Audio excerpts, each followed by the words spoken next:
नमस्कार, मैं हूं आपके साथ कविता राणा।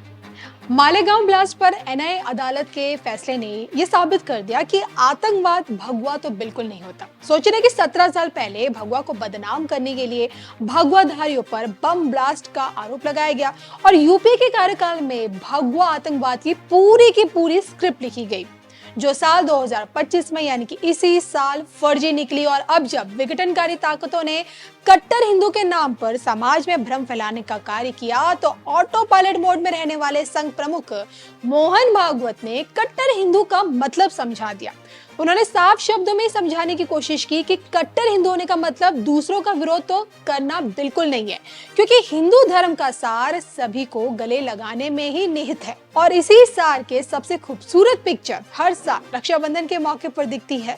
देश को एकता के सूत्र में बांधना संघ का मकसद रहा है और इसी मकसद से उसका रक्षाबंधन मनाने का जो तरीका है ना, वो दूसरों से हमेशा अलग रहा है और जिसे देख कट्टरपंथी ताकतें हमेशा चिड़ी बैठी रहती हैं। धर्म वो है जो सबकी धारणा करता है, धर्म वो है जो सबको जोड़ता है, धर्म वो है जो सबको रोशनी की ओर अग्रसर करता है, धर्म वो है जो मृत्यु से अमृत की ओर अग्रसर करता है और रक्षाबंधन भी इसी धर्म का बंधन है। ऐसा कहना है संघ प्रमुख मोहन भागवत जी का। जी हाँ, आरएसएस यानी कि राष्ट्रीय स्वयंसेवक संघ एक ऐसा संगठन जिसकी नींव डॉक्टर केशव हेडगेवार जी ने विजयदशमी के मौके पर रखी और सोचे साल 1925 में रखी गई। और इसकी पहचान पूरी तरह से राष्ट्रवाद के तौर पर होती है, हिंदुत्व से होती है और जिसका एकमात्र एजेंडा देश को एकजुट बनाए रखना, मतलब एकता के सूत्र में बांध कर रखना।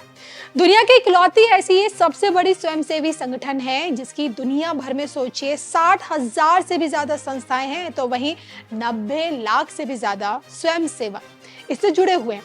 अटल बिहारी वाजपेयी जी हो, लाल कृष्ण आडवाणी जी हो, नितिन गडकरी हो या फिर देश के प्रधानमंत्री नरेंद्र मोदी, ये जो तमाम बड़ी बड़ी हस्तियां हैं, ये संघ के स्टाफ प्रचारकों में हमेशा से रही। और ऐसे में यह अनुमान लगाना स्वाभाविक है कि भारतीय राजनीति में संघ की विचारधारा ने हमेशा से एक निर्णायक भूमिका निभाई है। तो आज अगर भारत वसुधैव कुटुंबकम की विचारधारा को साथ लेकर आगे बढ़ रहा है, तो वहीं संघ धर्मो रक्षति रक्षता में यकीन करता है। संघ का यही मानना है कि हम सब मिलकर धर्म की रक्षा करें, समाज में मूल्यों का रक्षण करें, अपने श्रेष्ठ परंपराओं का रक्षण करें, तभी तो धर्म संपूर्ण समाज की रक्षा करने में सक्षम हो सकेगा। और इसी कड़ी में रक्षाबंधन के दिन बंधने वाला सूत्र विविधताओं के बावजूद एक सामरस्यता का स्थापन करता है। रक्षाबंधन को लेकर संघ के कहने का तात्पर्य यही है कि रक्षाबंधन आपसी विश्वास का पर्व है और इस पर्व पर जो सक्षम है वो अन्य को विश्वास दिलाता है कि वो निर्भय रहे, किसी भी संकट में सक्षम उनके साथ खड़े रहेंगे। और शायद यही वजह है जिसके चलते मकर संक्रांति, हिंदू साम्राज्य दिवस हो, हिंदू नववर्ष हो, गुरु पूर्णिमा हो या विजयदशमी के साथ साथ संघ रक्षाबंधन का पर्व भी हमेशा से मनाता है। संघ का रक्षाबंधन मनाने का जो तरीका है वो हमेशा से बहुत अलग रहा है, और कितना अलग रहा है इसी पर देखिए हमारी आगे की ये रिपोर्ट।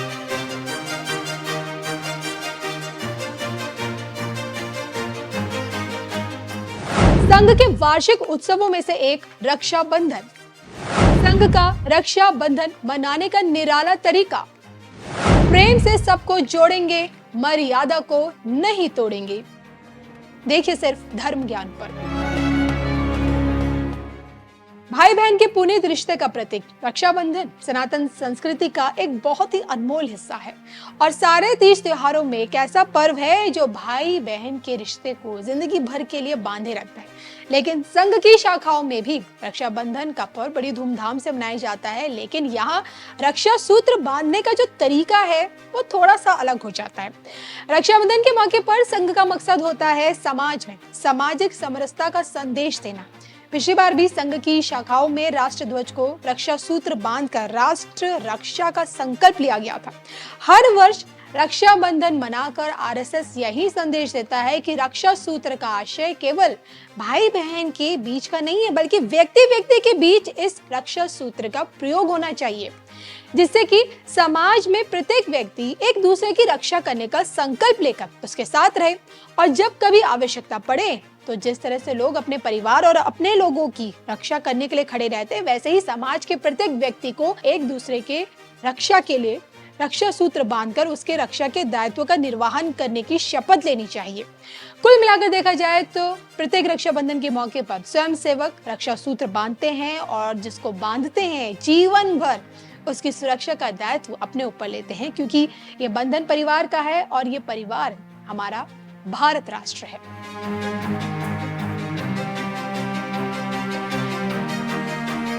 गत 2000 वर्षों में विश्व जिस प्रभाव से चला वो इस प्रभाव में चला है, अहंकार के प्रभाव में चला है कि भाई ये मेरे ज्ञानेंद्रिय है, उससे मैं ज्ञान प्राप्त करता हूं, उससे जो ज्ञान प्राप्त करता हूं वही सही है, उसके परे कुछ भी नहीं है। उनकी मैं शक्ति बढ़ाता हूं टेलीस्कोप और माइक्रोस्कोप से, सूक्ष्माति सूक्ष्म माइक्रोस्कोप से देखता हूं, स्थूलाति स्थूल टेलीस्कोप से देखता हूं, लेकिन उनके जरिए दिखेगा वही सही है, बाकी नहीं है। तो परमात्मा, ईश्वर, भगवान है ऐसा आप कहते हो, हमारे टेस्ट ट्यूब में लाके दिखाओ। इस प्रतिज्ञा के साथ मानव चला 2000 साल पहले से, या कहिए कि 500 साल के बाद, 500 साल पहले से विज्ञान का आविर्भाव हुआ। तब इस प्रकार सोचने का कुछ कारण था, परिस्थिति जन्य, और इस प्रकार सोचने से कई दुखों से मुक्ति मिली, ये भी बात सही है, परंतु यही सब कुछ नहीं है।